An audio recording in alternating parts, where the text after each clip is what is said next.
Okay, so ready to dive into something I think we can all relate to. Daily Huh? routines. Yeah. They can get kind of, routine, but Yeah. but what if there's more to them? What if we could like find some hidden gems in those everyday things we do? Right. That's Right. what we're doing today. Awesome. We're going to take a look at this YouTube video. It's from Speak English with Class. Okay. Have you heard of it? I have. Yeah. It's a good channel. They do a lot of stuff. Yeah, they do.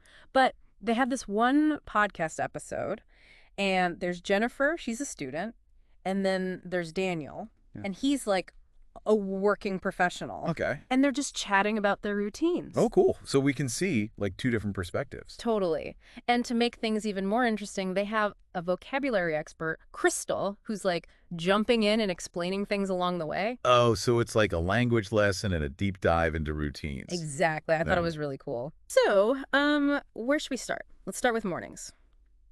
Jennifer and Daniel, they have totally different schedules, but I noticed they both really emphasize starting their day slowly. Mm.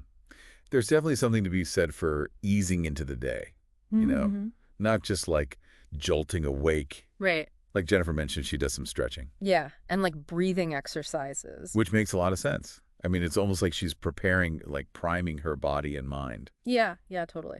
And Daniel's all about hydration. Oh, yeah, that's important. First thing in the morning. Like, how do you usually start your mornings? Well, I mean, I don't know if this is good or bad, but coffee. Coffee is definitely first. Yeah. Gotta have that coffee. Yeah. But you know what? I've been thinking about maybe trying some of that stretching, that light stretching that Jennifer talked about. Mm. I think there'll be a nice way to just like feel less rushed in the morning. Yeah, be more intentional. Yeah. Be more intentional.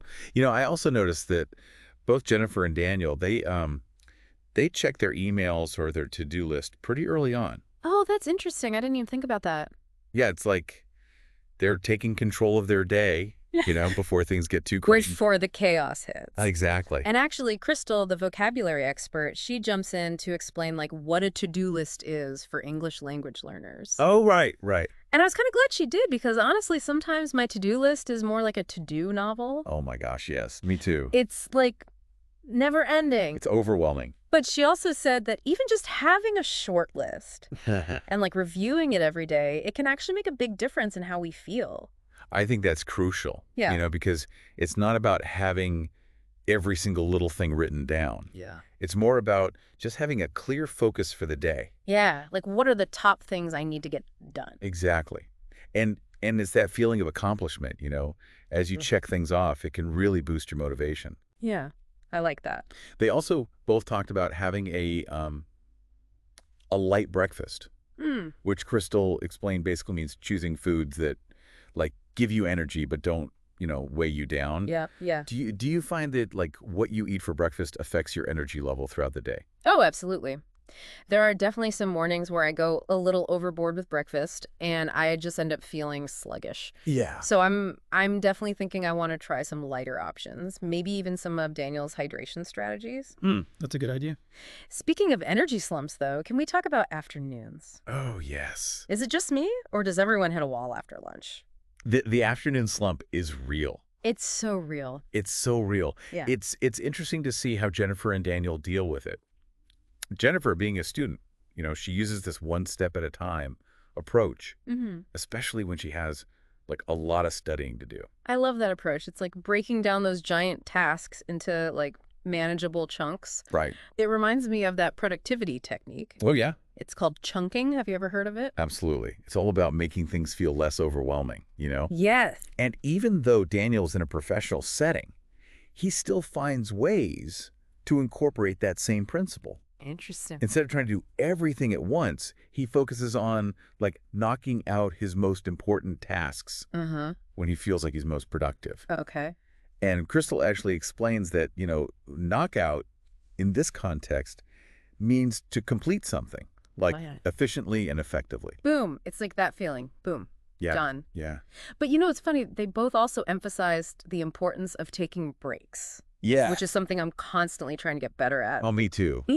It's so easy to just get like caught up in the flow of work and forget to like step away. Totally. But Crystal she really highlights that importance of recharging, even if it's just for like a few minutes. Yeah. She points out those small breaks can actually have a huge impact on our energy levels and our focus. That makes me wonder, what do you do to recharge during your workday?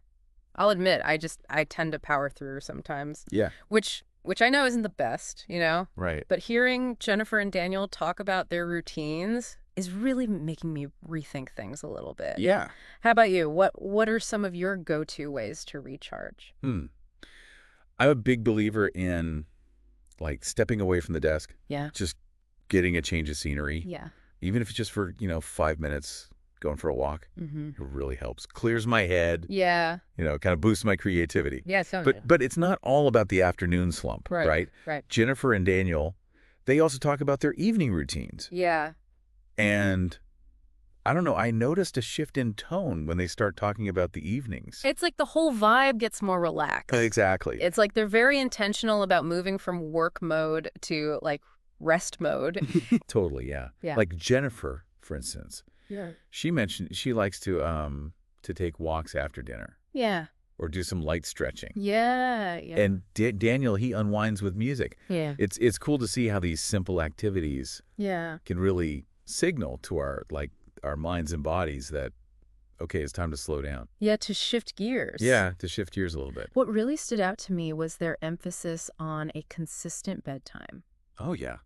I'm so guilty of staying up late, especially if I'm like reading a good book Oh, yeah. or watching a show. Yeah, just one more chapter. Yeah, Or exactly. one more episode. But they're really onto something though. Mhm. Like having a consistent bedtime it's such a foundation for good sleep hygiene. It is, yeah. And that's crucial, you know? It's not just the quantity. Yeah. It's the quality, too. Right? Yes, exactly. So those late nights might feel good in the moment, Right. but the next day, you just feel sluggish.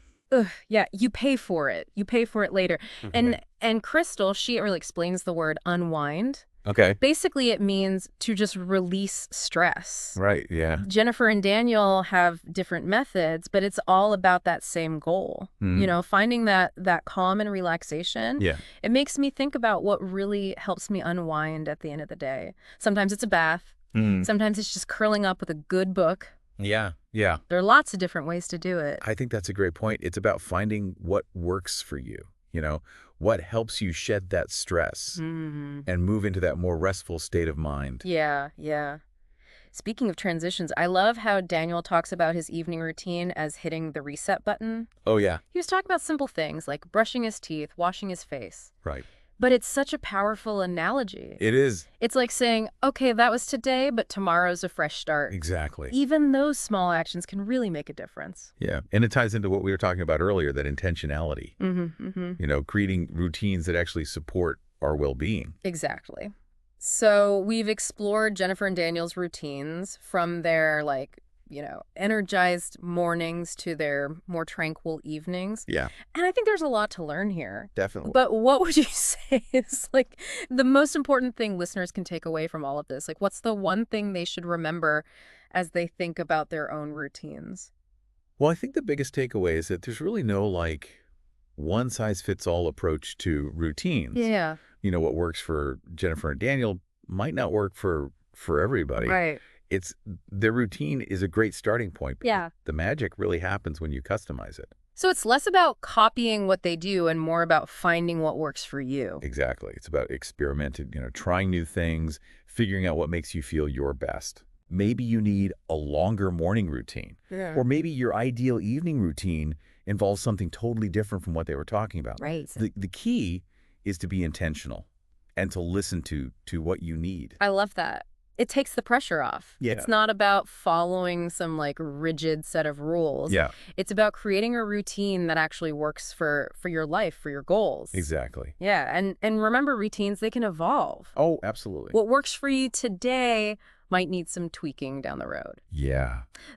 The important thing is just to keep checking in with yourself and making adjustments as needed. I agree. So if you're feeling inspired to revamp your routine, I highly recommend checking out the full episode. Oh, yeah. It's a good one. It's from Speak English with Class, and it's on YouTube, and it's called English Podcast for Learning English, Episode 6, English Leap Podcast, Talk About Daily Routine. Okay, so it's their 6th episode. Yeah, Episode 6, and it's a great way to, pick up some new vocabulary, while also just getting more insights into, what Jennifer and Daniel do. And don't forget, the best routine is the one that you can stick with. So true. Start small, experiment, find what truly energizes you. That's all for this deep dive. Thanks for having me. Until next time, keep exploring, keep learning, and keep those routines rocking.